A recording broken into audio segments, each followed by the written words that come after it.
We have come so far. In today's modernized society, we have seen the most advanced and developed locomotive systems through the ages.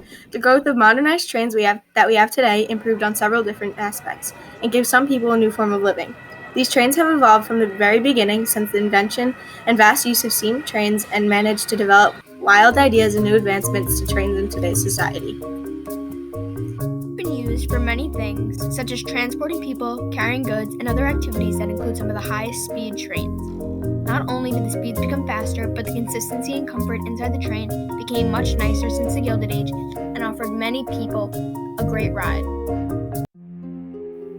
This idea was earlier developed by the Staggers Rail Act, which was passed in the 1980s. The Staggers Rail Act eliminated many of the most damaging regulations.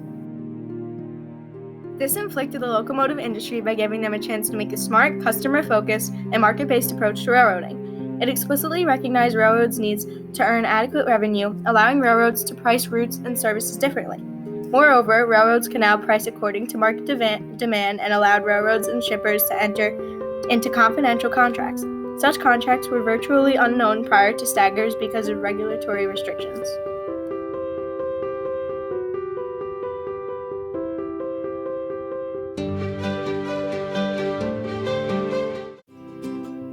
In addition to the Staggered Rail Act, another high-speed idea and design helped the development of the locomotive industry.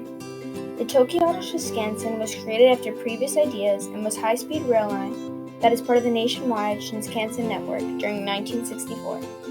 This showed massive improvements in certain speeds that a train could go and offered the passengers a faster ride and comfort seating. This train became the first to be modernized and showed many Americans the next glance at technology.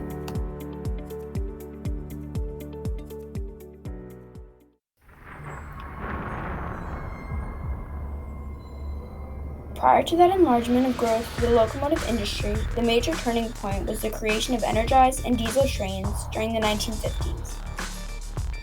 The transition from steam to diesel impacted the developments of the trains immensely and gave them stronger foundations for future models by creating new processes.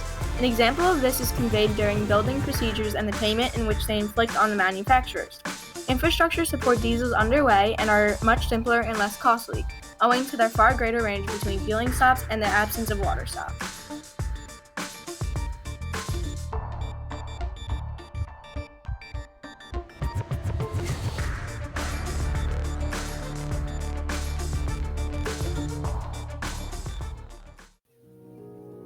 Before the realization of the impact of diesel upon the trains, the first ski train demonstrated how the consistency of diesel was needed and gave people the opportunities towards attending extra tours and trips.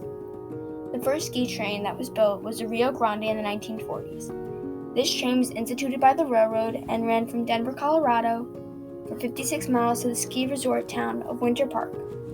The significant role of this train and idea was based off of enjoyment activities as opposed to transportation to jobs or towns.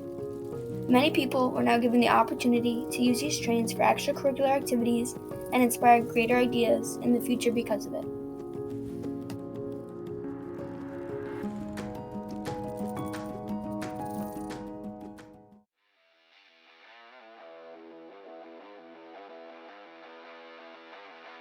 Not only did the ski train spark new ideas, but also the creation of the Trans-Siberian Railroad offered passenger distance in traveling and a higher consistency while gaining its travels.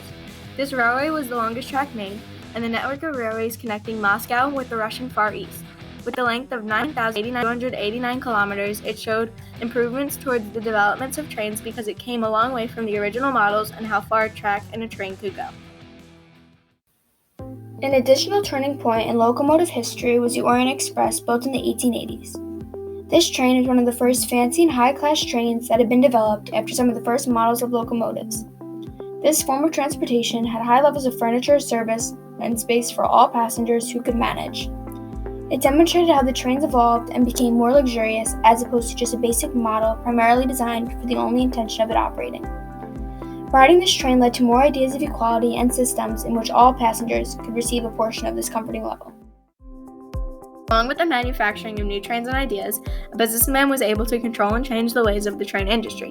While taking over the railroad industry in the 1870s and beating out all of the other competitors, Cornelius Vanderbilt immensely changed their systems. He was an American business magnate who built his wealth in railroad shipping, who was argued as a profiteer with little interest in the public good or nevertheless fair in business dealings. During this time of demanded travel and business, he was able to offer everybody service and the new ideas to the table to give major profit to the locomotive industry.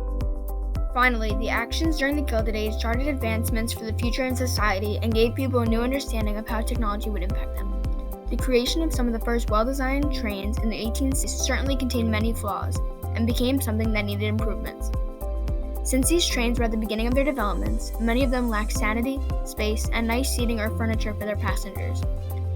Therefore, during the Gilded Age, the companies focused primarily on the trains operating, as opposed to viewing the other aspects of a well-developed way of transporting. To conclude, the way of transporting by trains changed immensely throughout the decades and gave companies and entrepreneurs new ideas to advance these systems. This started off at the point where many trains did not have nearly as much resources as we do today in our modernized high-speed trains.